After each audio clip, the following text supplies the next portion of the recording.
Coal as a strategic resource, that is a policy matter. But the question is, will South Africa be able to consume all the coals that it produces? And so, I don't know. We'll have to see if it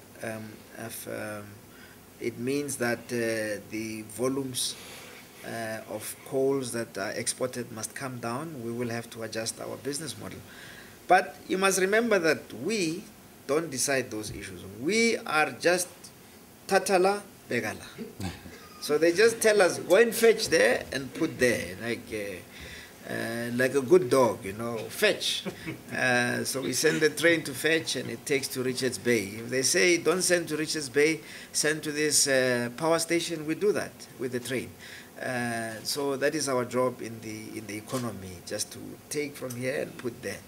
We're not really a major policy player in terms of what commodity is strategic, what commodity is not strategic.